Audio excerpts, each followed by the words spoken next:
Ini teorinya. Kemudian ada drug development and production.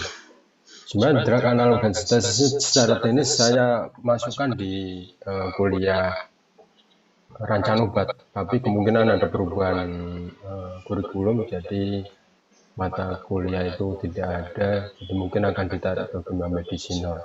Jadi agak unik juga nanti.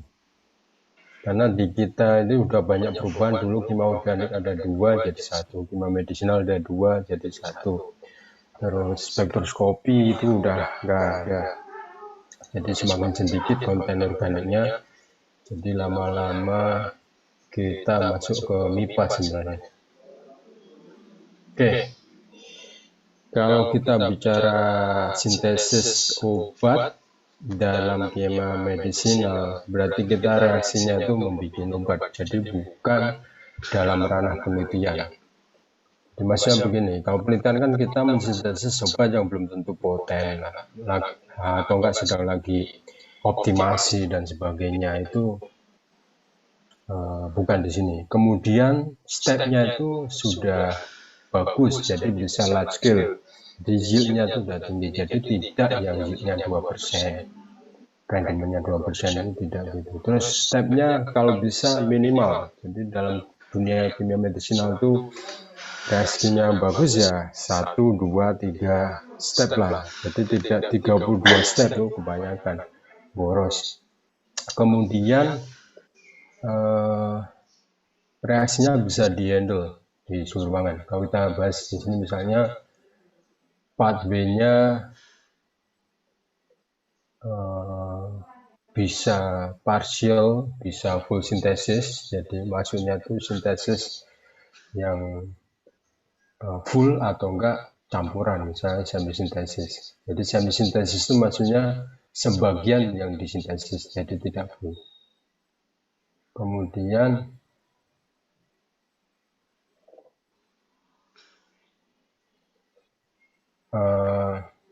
kalau kita bicara full sintesis,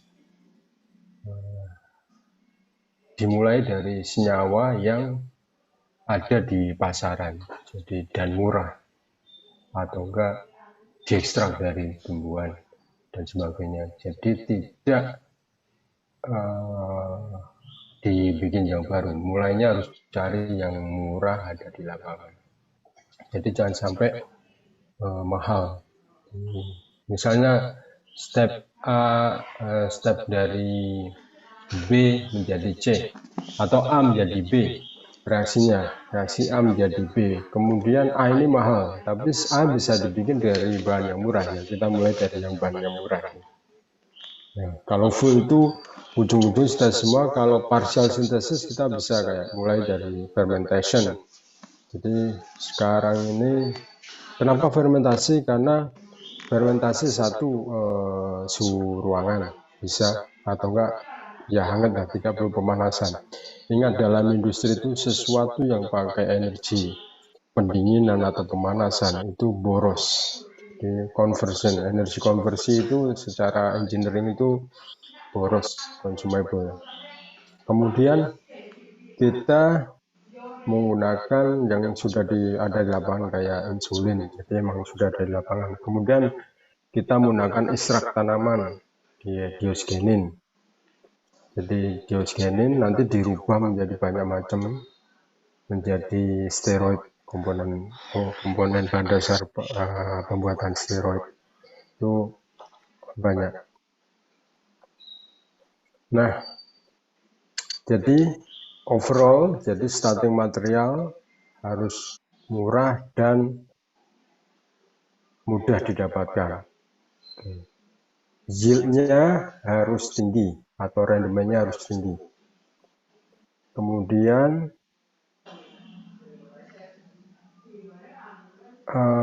yield tinggi ini ketika, apalagi kalau stepnya itu ada beberapa. Kita bayangkan kalau yieldnya dari A menjadi B 50%, B menjadi C 50%, jadi A menjadi C itu hanya 25%. Kalau ada 10 step habis, jadi bisa 1% nanti. Jadi itu yang penting karena reaksinya nanti ada reaksi konvergen divergen. Jadi kadang dibikin 2 tahap jadi lebih bagus ya. Kemudian dari reaksi produknya harus mudah diisolasi atau dipurifikasi. Jangan sampai produknya susah diisolasi. Bisa begini, kalau reaksi dalam lab kita butuhnya kolom kromatografi yang 1 cm, kita kan hanya handle misalnya 100 mg. Tapi kalau sudah ada di industri, misalnya 1 ton, jadi kan kolom kromatografinya bisa 1 rumah itu besarnya. Jadi penting. Dan kebanyakan purifikasi dilakukan di industri, misalnya kalau kita lihat di industri kimia farma, ekstraksi kina, kemudian pemurnian dalam skala industri yang besarnya itu pancinya itu seperti penggorengan kerupuk bisa lebih besar lagi itu dalam panci-panci besar itu pakai rekristalisasi bertahap. Jadi rekristalisasi itu sangat bagus dalam industri dan di scale up itu mudah, jauh lebih mudah dibanding kromatografi. Nah, kromatografi itu digantikan dengan supercritical extraction. Jadi dicari kondisi-kondisi di mana ekstraksinya bisa menghasilkan ekstrak yang murni.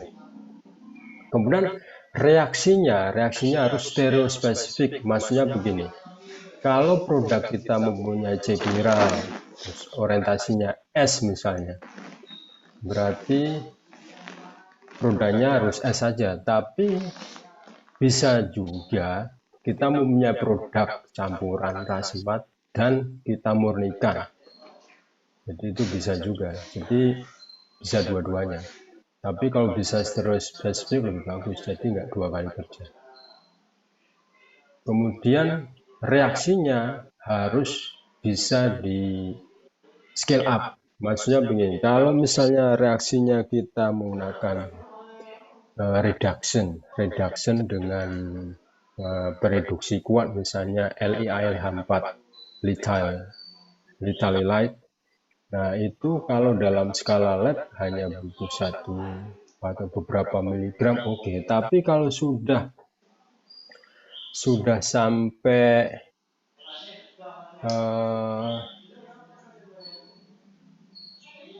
skala industri kilogram, itu bukan lagi reduksi, tapi reaksinya kayak bom itu juga.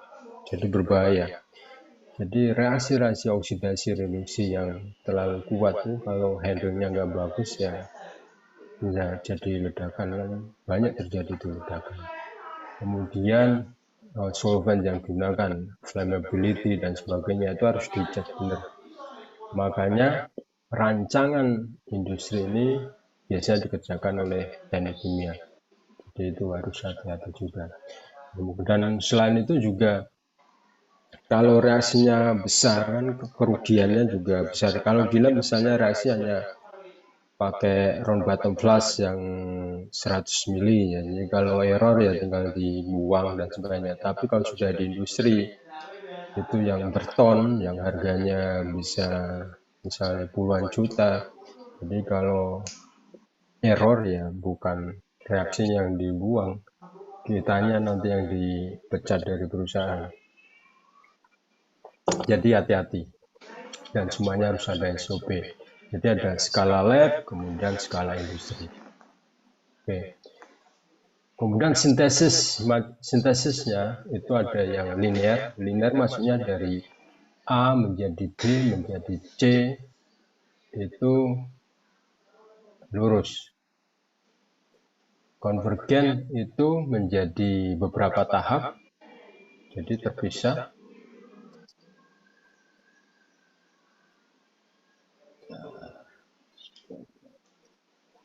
Jadi kalau linear itu lurus, jadi A menjadi B menjadi C menjadi sampai menjadi produk akhir.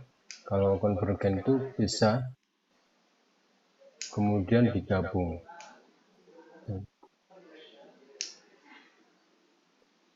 Jadi bisa menjadi A, B, C, D, kemudian di sini E, F, G, H, kemudian baru digabung jadi satu. Itu konvergen. Ganjilnya lebih bagus. Kemudian dalam dunia sintesis yang paling banyak dipakai adalah disconnection approach to find a suitable starting material. Jadi diskoneksi, jadi ibaratnya senyawa itu diputus, jadi di mana kita bisa membuat functional group. Jadi pastikan lihat functional groupnya, jenis functional group dari hasilnya bagaimana. Kalian bisa cek juga, mungkin saya bisa share di sini organic.org. Nah,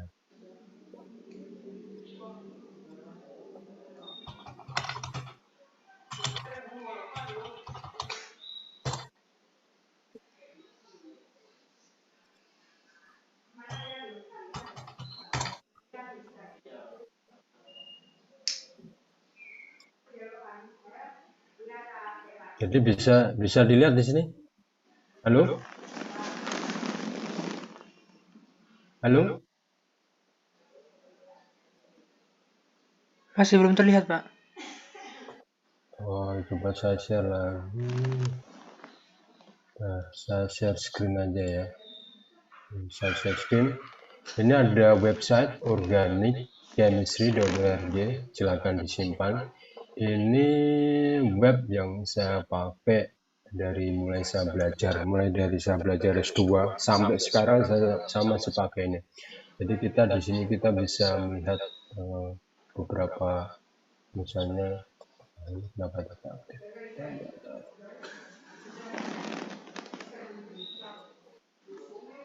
Nah, jadi ini kita bisa melihat organic reaction, jadi berdasarkan nama reaksinya. Jadi nanti kita bisa lihat ini macam-macam reaksinya, dan kemudian kita juga bisa melihat misalnya organic synthesis risk. Jadi kita bisa melihat berdasarkan misalnya ikatan pembentukan C dengan C, sisi bond ya. Dengan sisi bond bagaimana reaksinya, nanti kita bisa lihat di sini. Ini misalnya chain atau rings, misalnya rings. Nah ini sisi bond dalam rings, macam-macam. Dan ini kalau kita klik, nanti itu ada jenis macamnya di sini. Misalnya contohnya ini cyclopentane. Jadi reaksi mau bikin cyclopentane sebagai bla bla bla ini bisa kita lihat dari sini. Dari sini kan kita bisa langsung ke trace ke protokolnya. Jadi ini kan kalau ini kan seperti protokol, berarti ini reaksinya tambah 3 sampai 9 ekuivalen sodium. DHF itu solventnya, kemudian ini room temperature di setup, kemudian reaksinya di stir misalnya 7 sampai 12 jam. Kemudian ini produknya. Jadi ini mudah sekali. Jadi beginilah cara orang kerja di lab. Jadi lihat kalau reaksinya nggak berhasil ya diulang. Di sini juga bisa dilihat dari di textbooknya. Nanti ini kalau kita menuju ke sini, nanti kita bisa lihat mekanisme reaksinya bagaimana. Dan biasanya kalau kita kerja di lab itu kan biasanya ada yang, wah ini kan nggak open access. Jadi kalau kita kerja di lab beneran bisanya punya akses. Nah ini kita bisa lihat mekanismenya bagaimana. Nah ini silakan dicek, dan ini bagus sekali. Ini protein group kemarin juga sudah dipelajari. Kemudian ada total synthesis, kemudian ada specific topics. Ini total synthesis ada beberapa target. Misalnya kalau kita misalnya di sini mau lihat sintesis, misalnya penicillin. Wah ini sih obatan buat paten ini.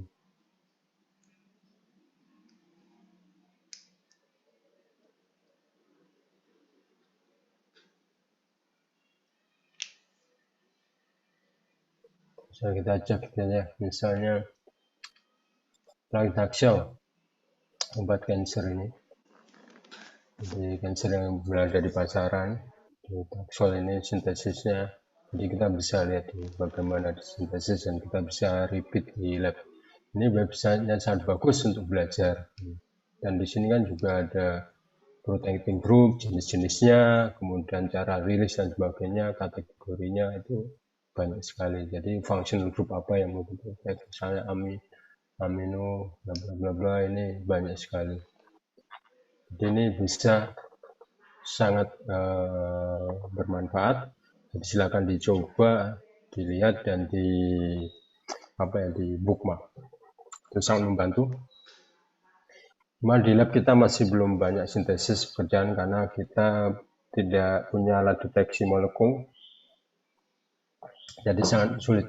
Jadi meskipun di Indonesia sudah rawan, jadi menurut saya rawan sekali. Kita industri kita ini 95 bahan obat itu impor. Jadi kalau kita belajar dari kasus COVID kemarin, orang rebutan vaksin, bayangkan kalau stop supply, terjadi perang misalnya, suplai obat itu habis, orang yang pusing kepala jadi nggak menemukan paracetamol aja kita masih impor gratis, padahal paracetamol paling banyak itu obatnya di kita. Nah, itu menjadi masalah bersama. Dan kalau tidak ada industri sintesis, berarti ya ilmu-ilmu gini juga nggak begitu penting di Indonesia. Jadi ketahanan kita juga akan menjadi kurang. Oke. Kemudian protecting group, ini ada beberapa contoh functional group dan protecting groupnya. Beberapa contoh bisa dipakai. Kemudian biasa setelah diprotect, kadang mengapa butuh protecting group? Karena kadang misalnya kita punya gugus sama-sama gugus OH, tapi kita tidak mau gugus OH, misalnya gugus OH A dan B. Nah, kita tidak mau gugus A-nya bereaksi juga karena sama-sama OH. Kita protect dulu. Jadi nanti hanya bereaksi pada gugus OH B. Kemudian kita rilis dengan kita hidrolisis seperti biasa. Kemudian asimetri sintesis. Jadi asimetri sintesis diperlukan ketika senyawa itu mempunyai chiral center. Jadi perlu diingat bahwa obat itu bisa macam-macam perbedaannya ketika mempunyai stereoisomer yang berbeda. Misalnya stereoisomer R dan S. Bisa dua-duanya sama-sama aktif, sama semuanya bisa. Jadi tidak reseptornya tidak stereospesifik. Kemudian satunya aktif, satunya tidak. Kemudian satunya punya efek samping, satunya tidak. Kemudian satunya toksik, satunya tidak. Itu berbahaya sekali. Jadi bayangkan kalau satunya toksik, satunya tidak, seperti kasus thalidomid. Misalnya thalidomid itu menjadi acuan pertama kali pentingnya kajian stereoisomer. Jadi thalidomid dijual dalam bentuk racemat dan salah satunya mempunyai sifat toksik teratogenik, jadi menghambat pertumbuhan fetus bayi. Jadi karena dijual dalam campuran racemat dan menjadi masalah besar. Dan akhirnya perlunya pemisahan, jadi harus dimurnikan. Jadi asimetrik sintesis menjadi penting. Dan kemudian apakah harus asimetrik sintesis, tergantung. Kalau misalnya reaksinya susah, biarkan racemat baru kita pisahkan. Itu bisa aja. Mohon maaf sebentar.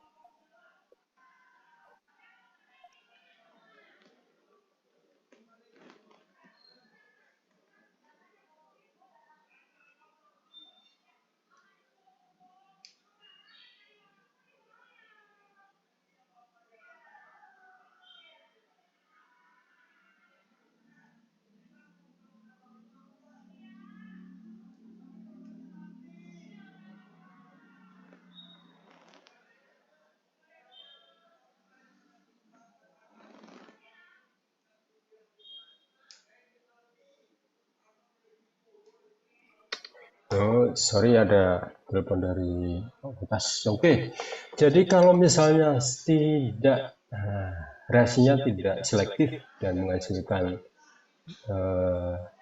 stereoisomer, enantiomer tidak masalah. Jadi kita bisa pisahkan dengan membuat diastomers.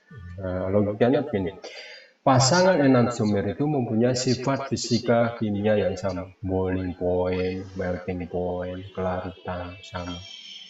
Jadi dipisahkan sulit. Tetapi pasangan diastereomers dia mempunyai sifat fisika yang berbeda. Misal begini, fisika kimia berbeda. Salah satunya bisa mengendap, satunya tidak mengendap. Jadi kelarutannya itu berbeda. Kalau kelarutannya berbeda, jadi mudah untuk dipisahkan. Kita tinggal menyaring aja. Jadi kalau kita mempunyai pasangan enantiomer A plus dan A minus, kita tinggal campurkan dengan B plus misalnya. Nanti ada campuran plus plus sama minus plus. Jadi ini diastereomers. Jadi diastereomers adalah pasangan stereoisomers yang bukan bialjabenya. Nah ini kita tinggal pisahkan. Kemudian untuk mendapatkan senyawa yang murni, yang A murni kita tinggal melakukan hidrolisis. Oke. Tergantung dari gugus fungsi yang kita targetkan. Misalnya kalau kita mempunyai gugus fungsi karboksilat, jadi kita reaksikan dengan basa, karena asam harus direaksikan dengan basa untuk membentuk garam. Oke. Kalau amina adalah basa, jadi untuk membentuk garam direaksikan dengan asam. Ini contoh-contohnya. Alkohol juga sama dengan alkohol itu adalah asam. Jadi sama. Oke. Kemudian karboksilat. Oke. Kita pakai brucin, strychnine, morfin dan sebagainya untuk pembentukan ini. Nah, contohnya ini.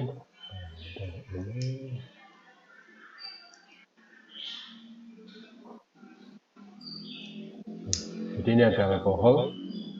Jadi oktan 2-ol. Ini ada stereocenternya di sini. Jadi kita reaksikan dengan phthalic acid. Jadi membentuk ini esternya. Kemudian ini direaksikan dengan brucin membentuk diastomers. Kemudian diastomers itu kita pisahkan dengan penyaringan. Dan kemudian brucin, karena kita ingin menghilangkan brucin supaya brucinnya larut air dan senyawanya ini, senyawa aslinya itu larut dengan organik, kita menggunakan asam. Karena basa dengan asam akan membentuk garam, garam larut dengan air. Jadi ini nanti akan berada di organic layer. Kemudian di ini organic layer ini kita reaksikan dengan basa supaya ini phthalic itu bersifat asam. Jadi asam dengan basa membentuk garam. Nah, ini akan larut dalam pelarut organik. Jadi bisa dipisahkan dengan corong pusat dengan mudah. Ini sama reaksi. Cuma dilakukan secara terpisah. Kemudian selective reaction to produce stereogenic center, ya ini ada II, jadi major product dengan minor product. Kali kita bisa menghitungnya misalnya dengan optis aktif. Kalau optis aktif misalnya plus 10, terus kita punyanya plus 5, berarti 50%-nya kita ada ekses 10 itu. Karena kalau racemate itu 0. Nah, ini ada hitungannya, yield major product, yield of the minor product, kemudian yield digabung dua-duanya tinggal kali 100%. Jadi major stereoisomers minus percentage minus minor stereoisomers. Oke. Kemudian dalam reaksi kimia asimetrik, hal yang perlu kita lihat, reaksinya ini akan asimetrik atau tidak. Kita bisa lihat dari natur senyawanya. Misalnya ini berbentuk flat ya. Berbentuk flat itu bisa diserang dari bawah ataupun dari atas. Cuma karena ada hambatan sterik di sini, jadi preferable dari bawah. Jadi konfigurasi S-nya di di preferable, disukai. Jadi ini pembuatan cup atau brew. Oke, kemudian kalau ini akan menjadi rasi mat. Ini reaksi, ini kan flat sama ini, atas dari bawah sama, jadi dapatkan rasi mat sama dengan ini. Jadi meso. Cuma kalau ini meso karena ini C ini kan sama, bolak-balik sama. Jadi perlu dilihat juga. Oke, kemudian kalau misalnya substitusi nukleofilik, kalau tadi adisi ini substitusi, ini kalau diserang dari sini, ini yang sebelah sini akan lepas, ini lepas, jadi terbalik akhirnya. Jadi R sama S, kalau diserang dari sini, jadinya S misalnya. Jadi kita mempunyai campuran rasimat. Tapi kalau kita SN1, jadi kalau SN1 itu harus membentuk karbokation. Nah, itu akan dicari yang paling stabil yang mana. Oke, kemudian kita bisa pakai katalis. Katalis itu kita bisa berisi ligan. Ligan itu kita set ligan yang stereospesifik. Jadi reaksinya, so kita bayangkan seperti enzim. Jadi enzim itu kalau dia S, dia akan memproduk S juga. Kemudian kita bisa lihat dari energi aktivasinya. Kalau energi aktivasinya berbeda, nah kita bisa set suhu supaya kita hanya mendapatkan salah satu produk yang diinginkan. Ingat, kadang kita setup reaksi itu kan dipanaskan untuk mempercepat atau mempercepat reaksi, kemudian meningkatkan yield. Cuma kalau kita mempunyai dua produk yang mungkin karena energi aktivasi, karena energi aktivasinya melampaui, makanya harus hati-hati. Makanya kadang suhu itu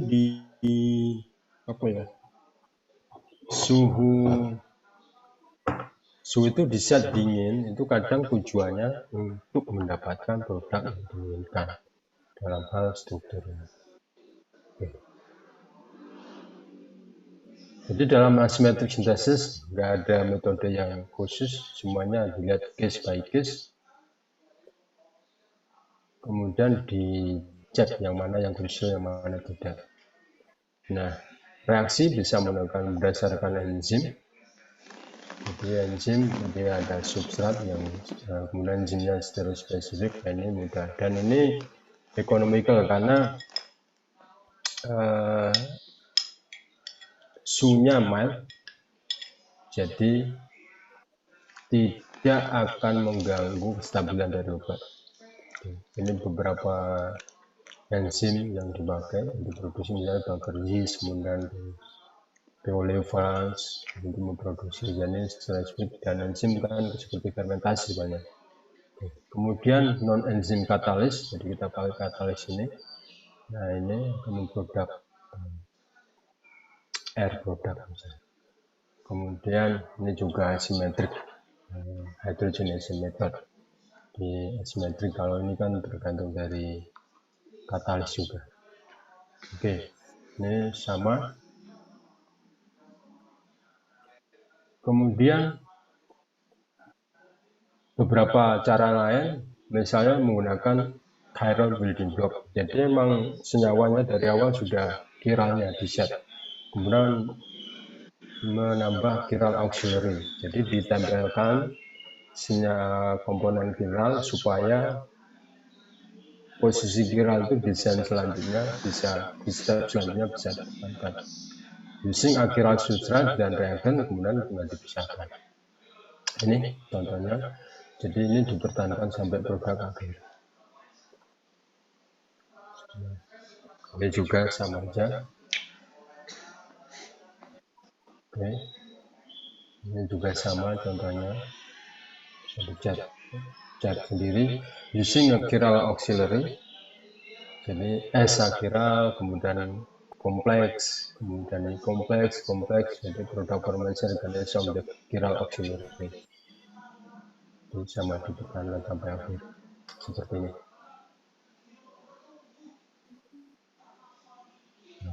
Purity of stereoisomers.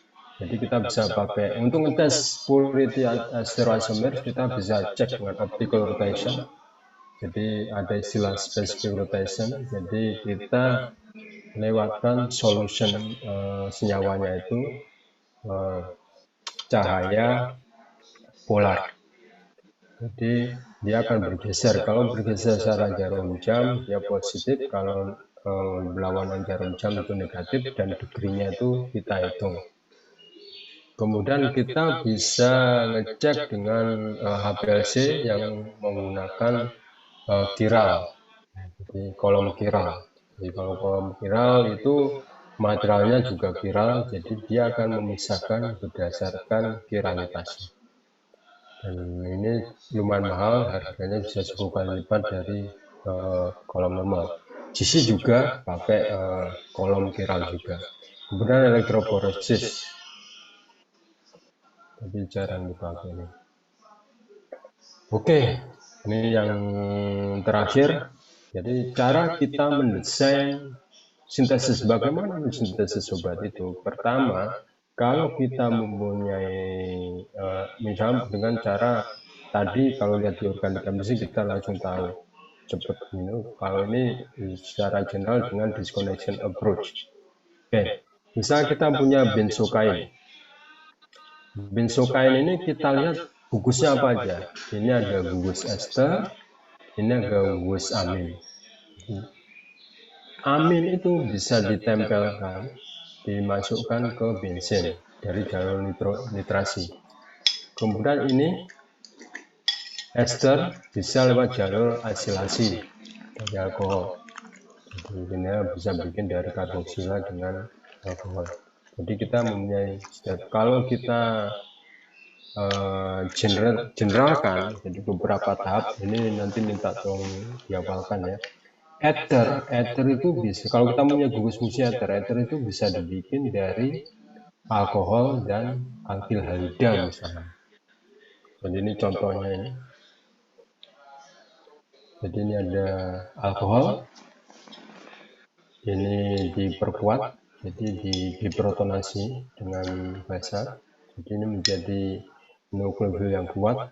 Kemudian ini ada alkyl halida. Jadi dia akan attack ke sini, halidanya akan lepas.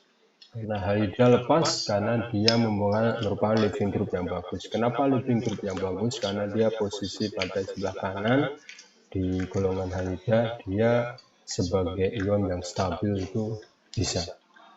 Kemudian amida itu bisa digunakan, bisa dibentuk, diperoleh dari reaksi amina dan asil.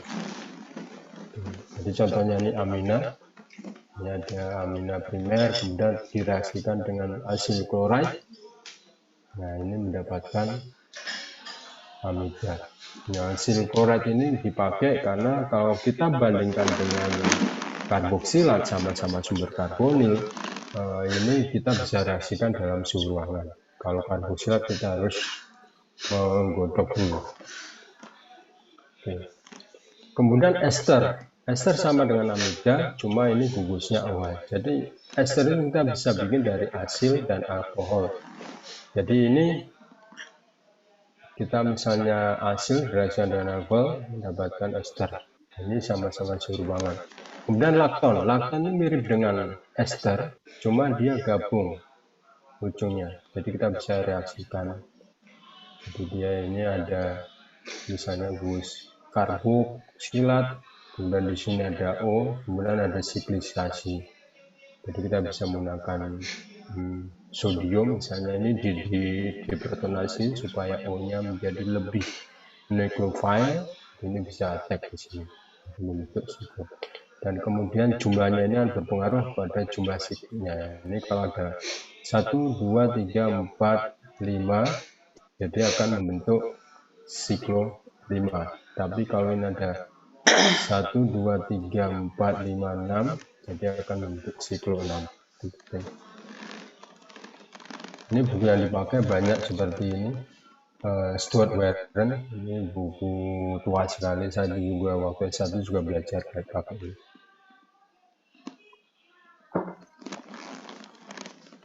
ini.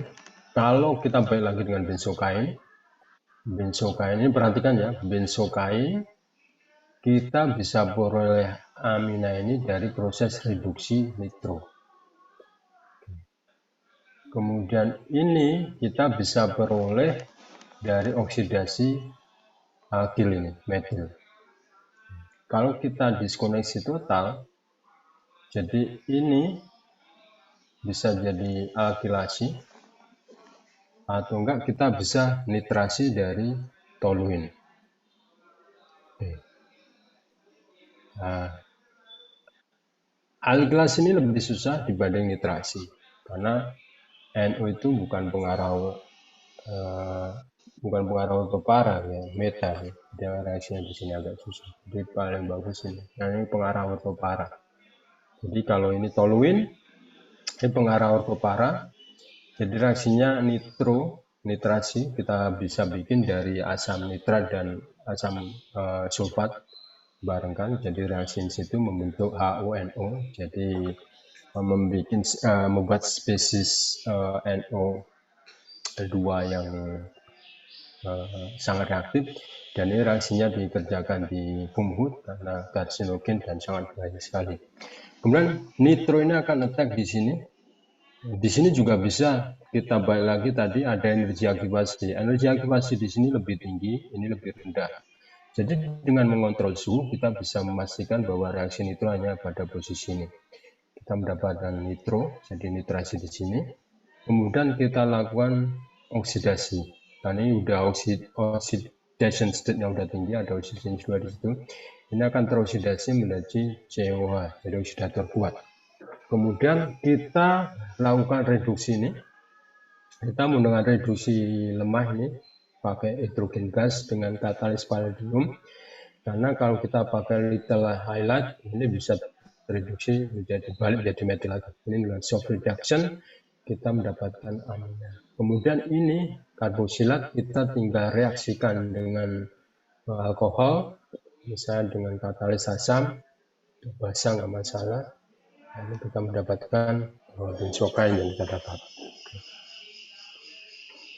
Ini sama dengan reaksinya ini juga, ini bisa dipotong di sini, kemudian ini kita bisa melihat sumbernya. Jadi ini reaksi bisa didapatkan macam-macam, sama aja. Dan sama dengan ini kalau kita potong seperti ini, astopenol, dan kita lakukan reaksikan dengan metoksi, sodium ethoksi. Kemudian kita lakukan penambahan change di sini, pembentukan ester di sini, change, kemudian kita lakukan reduksi, kita lakukan siklinisasi di sini mendapatkan lakton.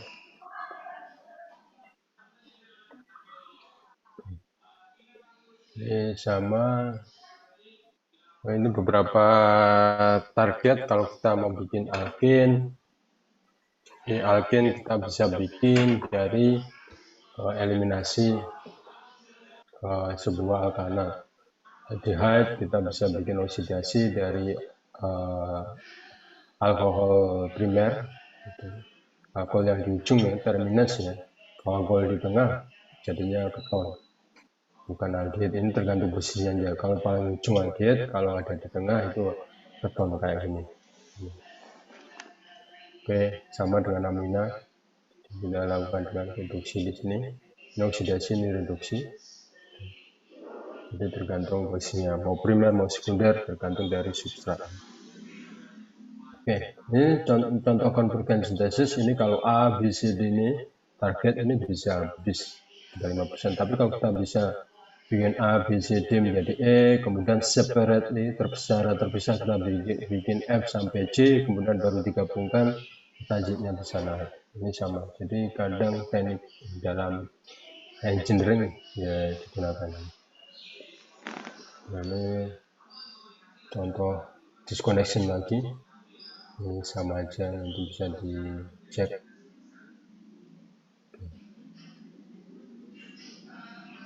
Ini sama juga pembentukan sintesis yang konvergen tadi. Jadi ini reaksi awal. Ini contoh antihistamin. Jadi kita di benzen sudah triknya di sini kita mendapatkan alkohol ini, kemudian kita reaksi dengan ini tertiary chloride. Dan ini kalau kita lihat di sini, ini ada O pas elektron bebas bersifat dipol negatif, kemudian dia akan attack sini, dia akan rilis. Nah di sini kalau kita lihat ini ada dipol negatif, ini dipol positif, dia akan rilis ke sana, karena ini dipol positif, dia akan detect oleh dipol negatif di sini.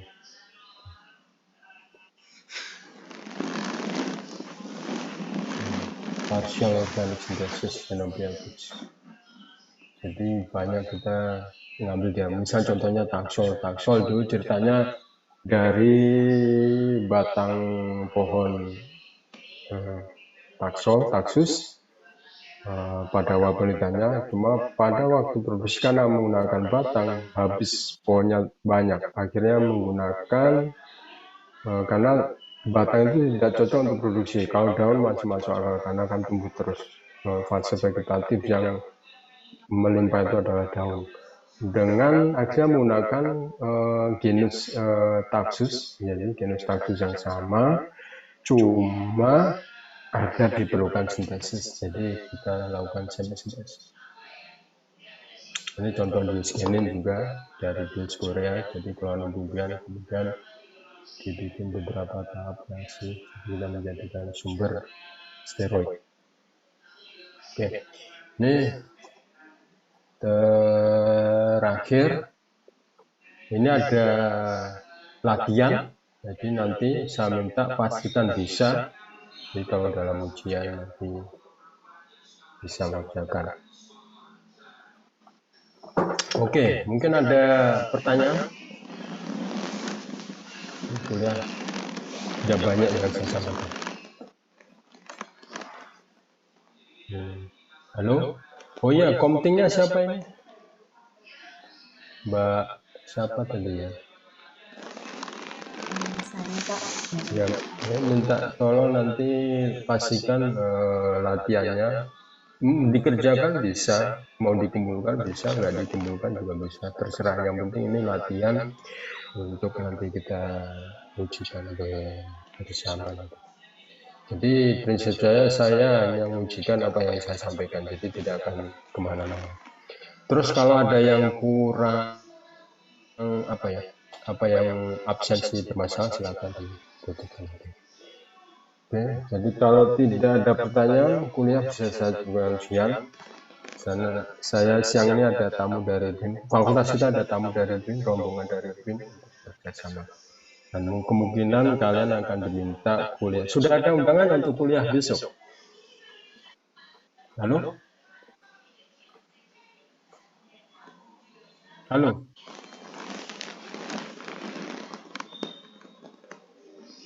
Oke. Jadi kalau tidak ada, saya cukup sekian. Terima kasih semuanya. Mohon maaf kalau ada yang kurang. Wassalamualaikum warahmatullahi wabarakatuh. Waalaikumsalam warahmatullahi wabarakatuh. Terima kasih Pak.